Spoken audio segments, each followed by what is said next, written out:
All right, we got a new lens today. This is a new 16-35 f4 PZ, or PZ if you're in the US, which stands for power zoom. So it's a power zoom 16-35 f4. And I also have the Zeiss 16-35 f4 to compare it against. As far as disclosure goes, Sony lent me this lens. This is pre-production. I don't get to keep it. This video isn't sponsored by Sony. No money changed hands.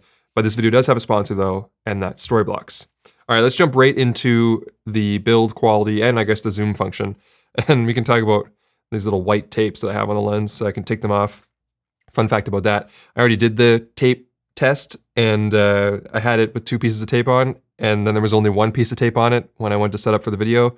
So I don't know where that went, but it's probably stuck to me or some piece of gear somewhere in here, so we'll find it eventually in the future. But the reason why I have these 2 things just marks the manual focus. So from here to here is the total focus throw. So just less than 180 degrees. I would say probably 160 or so degrees, which isn't bad. And the focus is completely linear when you manual focus, which is nice. And it's not, I wouldn't call it extremely well dampened, but it's smooth. So smooth but light is the feeling of it. But the zoom ring, so this is what's interesting about it. So it's focused by wire. It's an electronic focus ring, but it's also an electronic zoom ring now. And the motors for the focusing, this is the most interesting thing about this lens. The motors, you know how Sony has these XD linear motors, which are, you know, they're almost like hovering on rails and they can move back and forth really, really quickly. And that's how they're able to get the fast autofocus. Well, now, this might be the first zoom lens ever that they have that does that. The zoom function is also on those XD linear motors, which means that they're electronically coupled. So there is no mechanical manual zoom. If I connect this to the camera and I turn the zoom ring, nothing happens until the camera is on. And it's all internal zoom, obviously, but it's the exact same way as like, think of it like zoom by wire, if you will. This allows them to have a bunch of cool functions, like they can control the zoom speed and acceleration and a little bit of like the curve almost in software on the different cameras. But the con is that you can't, I guess, physically zoom it with just the lens, if that's something you need. Also, there's the thing, I haven't actually figured out a way to stop this yet, but when you turn the camera off, the zoom resets back to 16 mil, and then you have the zoom back in because it's like it resets the electronic position of it. There is an AF/MF switch, a focus hold button, and then another way to control the zoom here is there's a zoom lever on the side of the lens, or you can turn this. The reason to use the lever is that it's going to be controlled by those speed settings, and you can just press it and it will zoom at a constant rate, where the ring, even though it's electronic and it's kind of dampened, but it's still it's all going to be based on how well you turn it. So if you want just let the machine do it smoothly, you can just press the lever. And then it also has an iris ring here that can, right now it's clicked, but it has the click on off switch on it. So we can turn that off, and then now it will go smoothly through the iris. And there's an iris lock switch as well. So if we put the aperture ring all the way over to the A setting, like that, so the camera controls it, then we can flick this switch down, and then we won't be able to adjust the iris anymore by accident.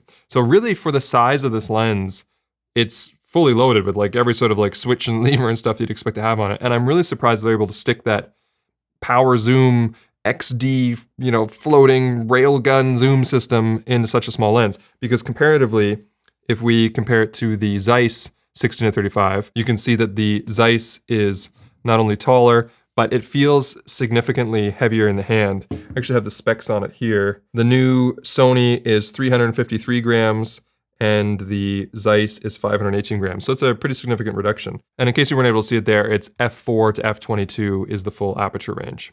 Now, jumping back to manual focus, the lens is also parfocal. I mean, like as parfocal as I could say. I don't know if it's perfectly, but from my tests, going from 16-35 or focusing at 35 and pulling out to 16, it maintained focus pretty much perfectly, because if I would go in and try and dial it in a little bit better with the ring, it didn't get any better on either end. So I think it's pretty much truly parfocal, which is a nice touch. Actually, let's go ahead and I'll give you a little bit of a demo of the zoom control. So I'm using the FX3 here, which has the zoom toggle right here on the front.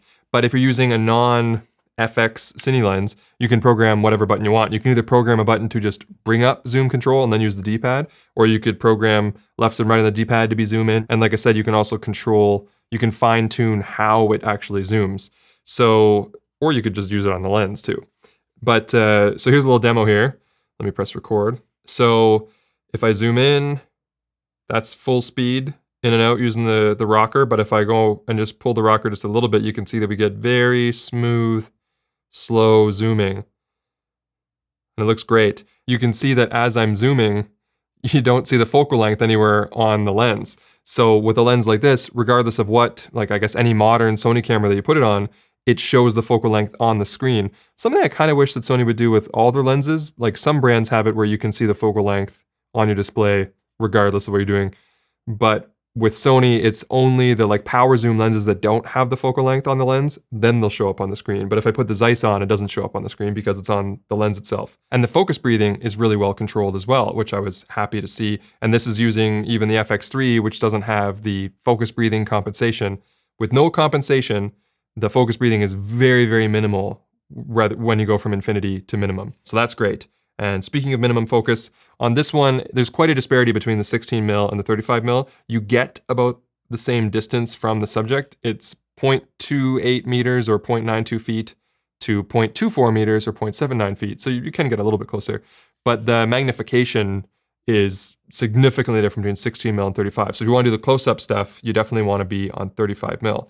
Some shots here of a Rubik's Cube so you can see to scale, like how close you can get at 35mm, and then how close you can get at 16mm. You can't really get close at all, even though the lens is close, but because it's so wide. Now, regarding autofocus compared to manual focus, it worked well. I tested it on the A1, which I figure is maybe our best autofocusing camera for Sony, and I got great results for photo. I did, the classic sort of keeper test.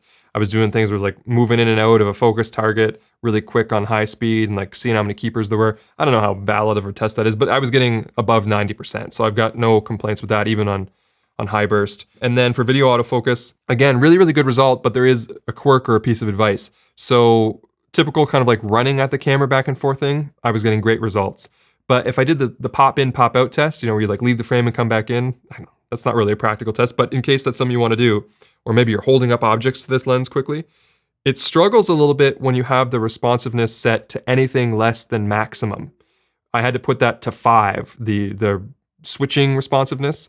Once you put it to 5, then you can do the pop in, pop out. But if you have it set to 4 even, it took longer to acquire me again than what I would expect to normally see from a Sony. All right, so now I'm going to boot up the computer and show you some test shots. Okay, these first couple shots here are one to compare against the Zeiss, but also I want to talk about the lens corrections on or off. I don't think that there's a distortion correction for this lens yet, whether in camera or in Lightroom, but because if I switch back and forth between it and the Zeiss, you can see that although they're very similar, the Zeiss is distortion corrected. As far as sharpness though, between the two lenses, you can see on the left is the new power zoom, that the power zoom is sharper than the Zeiss. And it also has fewer issues in between the close lines. You can see over here on the Zeiss that we got some fringing and some resolution problems here, where we're a little bit crisper and cleaner over here on the power zoom. Regarding color rendition though, both are pretty pure in the grays and the whites. And I would say both have similar, the Sony on the left, the power zoom might be a little bit more saturated, but they're very similar. Like I wouldn't really worry too much about color here.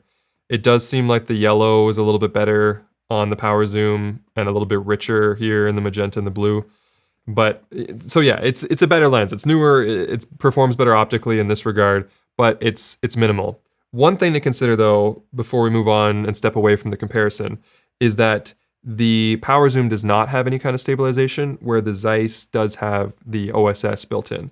Now, I tried to do a comparison here to see if I could see the difference, because all the bodies that I have good IBIS in the body. So for like photo or whatever, it's not going to matter. But I thought, okay, what about just holding a shot at 35mm?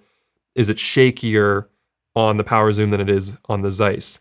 And yes, I guess, but very, very minimal. I think at this focal length, it didn't make a significant difference like it does on the telephotos. So I don't know that would be a determining factor for me in a buying decision. I don't think I would buy this for the OSS because I didn't see a huge difference there.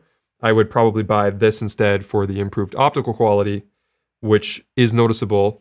And jumping back into that chromatic aberration thing, there is like no chromatic aberration problems on the new lens, which is great. Let me show you a couple shots. So if we punch into like 230% here on the Zeiss, we can see that there is some of that orange fringing, some lateral chromatic aberration here on this chart. But then if we move over to the power zoom, there's almost none. So that's excellent. But you can fix that fringing on the Zeiss in Lightroom or in post or whatever pretty easily. It's more of the loca, the longitudinal chromatic aberration, that is the one you got to worry about. So I wanted to try and create some loca on the power zoom to see if we could do that. And I have a shot of this fence here, which normally shows up pretty bad.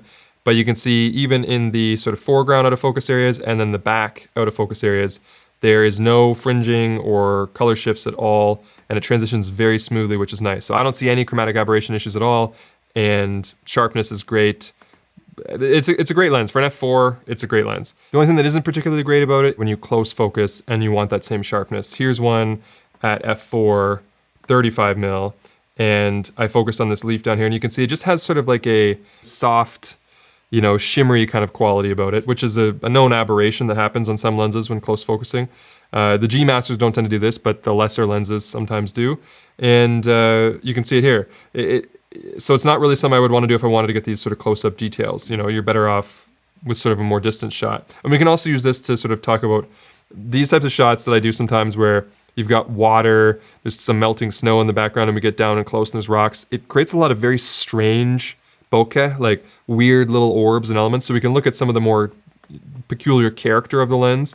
These types of things don't come up all the time, but I like to show them. So you can get these sort of bizarre, almost soap bubbly things in the foreground if you try to create them, which maybe you're into. And then as we transition a little bit more into the background, this is what you get when you shoot sort of up close. So it has some interesting character. It's not perfect and sterile, but if you just want to see how some fairy lights look for, you know, your more typical out of focus orbs, this is what you could expect for these are the biggest that they're going to get too, because f4 and this focal length.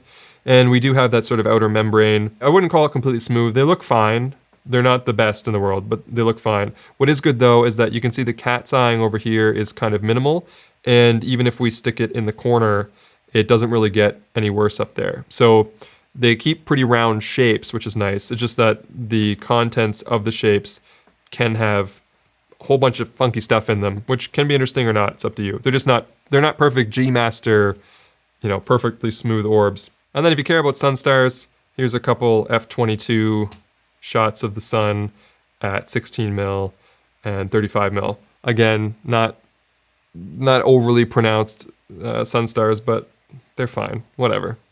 Now, the one thing that was not great, but then also okay in a practical situation was flare. When I did a shot in here, dark, where I took the flashlight and ran it around, I did find that there was quite pronounced flare and contrast loss throughout the frame, and quite a few sort of artifacts from the way that the flare was bouncing across the lens. But then when I took it outside and did some more practical stuff of like trying to let the sun creep in on the side, it wasn't as bad.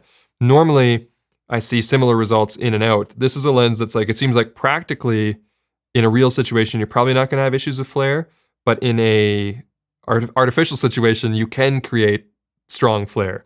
But put a hood on it if flare is something you're worried about. Every time I say that, people are like, but I like flare. Okay, well then don't put a hood on it. But you have the option at least, and I'm pretty sure there's a hood in the box. So you get a leather bag and a hood, yeah. It's a shallow one, but you do get a hood. These are the two accessories that came with my pre-production copy anyway. Now, before we do sort of a final thoughts and pricing, why don't we throw the lens on that camera, since it can go 35 and I shoot 35 here, and we can see how it looks. It will be less shallow than this, because I think I'm shooting at like 2.2 over there, and this is gonna be f4, but let's see how it looks. Okay, the 16-35 is on that camera, and I'm also just realizing I didn't have my tube lights on this entire video. I should turn those on for the sake of, you know, comparison. This is what my regular shot looks like. There's always something when you shoot a YouTube video that you forget. You either forget to turn something on or record something or activate something. This time it was the lights. Anyway, okay, this is my regular shot. Got the lights on. The color renditioning looks a little bit different than the Sony 35 1.8 that I was normally using. And also, for those people that ask me all the time about teleprompters, the little parrot one, and what focal length you can use, this is 35mm, zoomed all the way in. If we zoom all the way out to 16mm, then you can see that we go inside of the teleprompter, and you can see the entire thing, which is why we can't use 16. Also, the shot looks crazy. It looks like being John Malkovich or somewhere, like inside of, this is weird. But anyway, if we slowly start to pull back in, we'll see that around 28 to 29 millimeters, right around there, is where the teleprompter goes away. So that's about as wide as you could shoot, maybe like 28, 29, and then we'll go all the way back into 35, and that's the regular shot again, just in case you wanted to know how it would work with the teleprompter. For the Parrot Padcaster one anyway. It's also a good time to tell you about the front filter thread because I had to put the adapter on for the teleprompter. It's 72 millimeters, which compared to the Zeiss, I think is the same, isn't it? Yeah, they're both 72 millimeters. So if you wanted to, I don't know, if you were switching lenses for some reason from one to the other, it's the same filter diameter from the Zeiss to the new power zoom. But we'll talk about that in a second, whether or not you should. We talk about value. But first, let me tell you about today's sponsor, Storyblocks, while you evaluate this shot. So sometimes you don't have the shot you need, and there's no way you're gonna be able to go out and get it before you run out of time, run out of money, or run out of patience by completely derailing your creative momentum. And that's where Storyblocks comes in. They've got subscriptions for every budget that give you access to a vast, royalty-free library with unlimited downloads, allowing you to use the footage worry-free for both personal and commercial projects. They're also focused on enriching their catalog with diverse and inclusive content to provide useful assets to creatives with varying needs and audiences. And this is all easily accessed using their intuitive interface with filters for 4K video at multiple frame rates, along with backgrounds, overlays, and After Effects templates. If you've never browsed Storyblocks before, I think you'll be truly impressed by just how exhaustive their library is, and I encourage you to learn more about them by using the link in the description below. All right, now let's just talk a little bit about value and about price comparatively. So the Zeiss is, I think, $1350 US, it's somewhere around there. And the new lens is gonna come in at around $1200, so it's gonna be less expensive, which is good because it makes the conversation a lot easier when it comes to buying a new lens. Basically, the new one is better in pretty much every way optically, lighter, costs less, and has more features. The only thing that's lacking, like I said, is the optical, the OSS, the stabilization. So if that's something you really need and you think that that extra 5 to 10% is gonna make a difference, then go with this. Now, when it comes to, like, if the conversation was, should you run out and trade up your Zeiss or sell this one and get the new one, I don't know that the improvements are, they're not, I really don't think they're worth an upgrade. I wouldn't necessarily call it an upgrade from the Zeiss to the new lens. I think this is more, if you're shopping for a 16-35, this is probably the better option to buy now. But if you already have the Zeiss, I think you're still getting, 85% of the new lens. It would just come down if that power zoom, maybe you're using an FX camera and you can really utilize that power zoom, then yeah, that's a huge difference because you just can't zoom the same way on the Zeiss. And you can see the Zeiss actually zooms with the barrel extending as well. So, I mean, functionally, the new lens is just, it's better. Like I said, it's better in every way, but optically, the Zeiss isn't that much worse. So I don't know, I'm not trying to sell you on either lens here. Personally, I don't really use a lot of 16-35 f4s for what I shoot. If I had to buy one today and you're just asking me which one would I buy the two, I would buy the new one and not the Zeiss because it's cheaper and I could use the features more. But don't feel bad if you just recently bought the Zeiss. You're still in good shape. It's still a great lens. But I mean, if you can return it and get the other one for cheaper, I'd probably do that. But otherwise, you're fine. Anyway, I think that's pretty much it. I don't have anything else to say. Buy the lens or don't. Thanks for watching the video. I hope you enjoyed it. I hope it was helpful or entertaining or useful to you in some way. Thanks to Lindsay over here for operating the Zoom. Catch you in the next one. All right, I'm done.